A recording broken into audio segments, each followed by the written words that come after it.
আসসালামু আলাইকুম এভরিওয়ান। কি অবস্থা, সবাই কেমন আছেন? আশা করছি সবাই ভালো আছেন। আলহামদুলিল্লাহ, আমিও ভালো আছি। আল্লাহ তাআলার অশেষ রহমতে আমিও ভালো আছি। দীর্ঘ অনেক দিন হয়ে গেছে, দেশ দ্বিতীয়বারের মতন স্বাধীন হয়েছে। অনেক কিছু হয়েছে দেশে, তো এর ভিতরে কোনো ব্লগ করতে পারি নাই, ভিডিও করতে পারি নাই। কারণ হচ্ছে আমাদের ছাত্ররা অনেক মারা গেছে, তার জন্য আর ওই রকম আসলে ভিডিও করা হয় নাই। কারণ ওগুলার শোকেই তো আসলে অনেক খারাপ লাগছে। তো বাসা থেকে বের হয়েছি, অল্প কিছুক্ষণ হয়েছে। সময় হচ্ছে মোটরসাইকেলে ঘুরতে 4:33। বাসা থেকে বের হয়েছি আর বৃষ্টি অলরেডি শুরু হয়ে গেছে। আকাশের অবস্থা হচ্ছে এরকম। তো আপনারা কেমন আছেন অবশ্যই কমেন্ট করে জানাইবেন। বাইকটা ওয়াশ করেই দেন রাখছিলাম, তো পরে বের করছি আজকে। আবার আজকে হয়তো বা কাদা লাইগা যাইতে পারে। তো মূলত বের হয়েছি কিছু টাকা পয়সা তুলতে হবে। বেশ কয়েকদিন হয়ে গেছে টাকা পয়সা তুলতে পারতেছি না। এটিএম বুথে টাকা পয়সা নাই। বৃষ্টি অলরেডি শুরু হয়ে গেছে। দেখি যাব হচ্ছে ইপসা, ওইদিকে দেখা যাইতেছে প্রচুর দমে বৃষ্টি হইতেছে। তো টানাটানি করে যাই।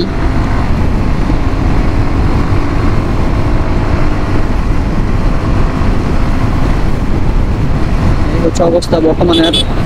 বৃষ্টি পড়তেছে প্রচুর। ক্যামেরা তো ভিজানোই যাবে না। আসলে আরো ব্লগ করি না, কারণ হচ্ছে রাস্তাঘাটের অবস্থা খুব খারাপ।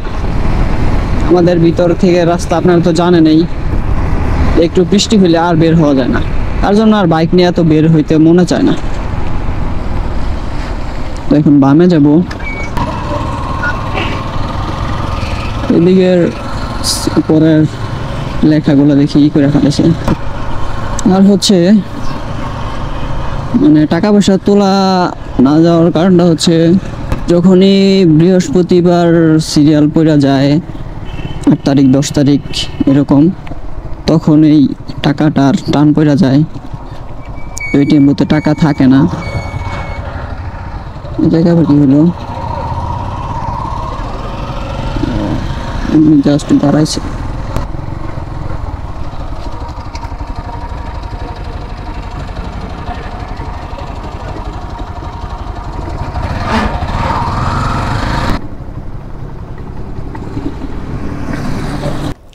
আগে যে পরিমাণের সিরিয়াল আছিল, তো কয়েক জায়গায় যা টাকা পয়সা তুলতেই পারি নাই গা। এই জায়গায় ভিতরে আছে, অল্প কিছু লোকজন আছে দেখা যাইতেছে।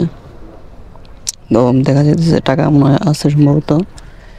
আচ্ছা, টাকা পয়সা তুলি দেন, তারপর বের হইতেছি। টাকা পয়সা তুললাম, দেন যেই পরিমাণ সিরিয়াল আছিল, এক ভিতরে টেম্পো আছে 3টা, সেই জায়গায় একটাতে টাকা আছে আর বাদ বাকিটায় টাকা নাই। তো চলেন বের হই। যাই হোক, আলহামদুলিল্লাহ তুলতে পারছি, এটা হলো বড়, এটা হলো শুক্রিয়া। এখন বের হয়ে যাইতেছি। সামনে এক বড় ভাই আছে, ফেজার নিয়ে যাইতেছে। হেলমেট নাই, হেলমেট ছাড়াই চালাইতেছে। সামনে কি হইলো? ডাল গাছের ডাল পড়ে গেছে নাকি?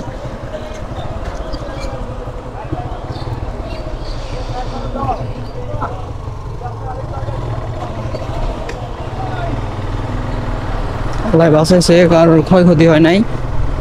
হুট করে একটা ডাল পড়ছে বিশাল বড়। রাস্তাটা পার হবো।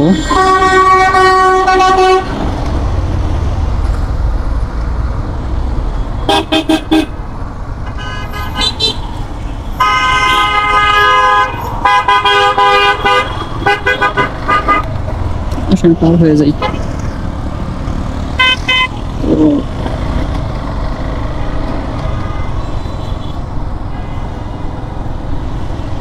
ওয়েদারের অবস্থা এরকমই।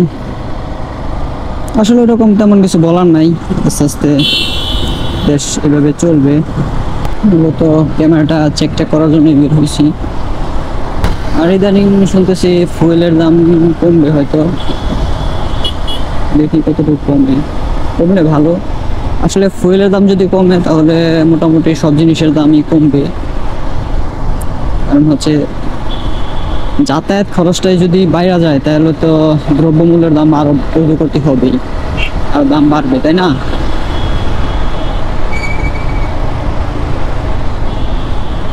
রাস্তার অবস্থাও তেমন একটা ভালো না, এই যে। তবে আপনারা একটা জিনিস খেয়াল করবেন, সেটা হচ্ছে যদি এরকম করে চালানো হয়, দেখা গেছে যে এটা হচ্ছে ডিভাইডার, দুই রাস্তার মাঝখানে যে ডিভাইডারের একবারে সাইডে আসবেন না, কারণ হচ্ছে এই সাইড আর এটাতে তো বড় গাড়ি চলে, তো তার জন্য জায়গায় জায়গায় গর্ত থাকে। তো যতটুকু সম্ভব চেষ্টা করবেন হচ্ছে বামের লেনে চলার, কারণ হচ্ছে বামে এতটা ক্ষয়ক্ষতি হয় না।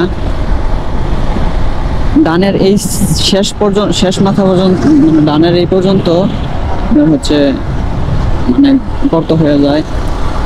এই যে দেখেন এই পাশে গর্ত, দেখেন বিশাল গর্ত, সামনে আরেকটা বিশাল গর্ত। এটাকে ঠিকঠাক করছে কিনা, এটা যদি রানিং এ যদি কোনো মোটরসাইকেল আসে তাহলে অবস্থাটা কি হইব। তো এই ছিল ছোট্ট একটি ভিডিও। হোপ রাখতেছি ভিডিওটি আপনাদের ভালো লাগছে। যদি ভিডিওটি ভালো লেগে থাকে অবশ্যই একটা লাইক দিয়ে দিবেন, চ্যানেল নতুনরা সাবস্ক্রাইব করে হয়ে যাবেন আমাদের ফ্যামিলি মেম্বার। দেখা হচ্ছে এরকম ভিডিও নিয়ে আসছি আমি আবার, যতক্ষণ পরবর্তী ভিডিও নিয়ে আমি আসতেছি ততক্ষণ ইনশাআল্লাহ আমরা থাকবো ভালো, আমরা থাকবো সুস্থ।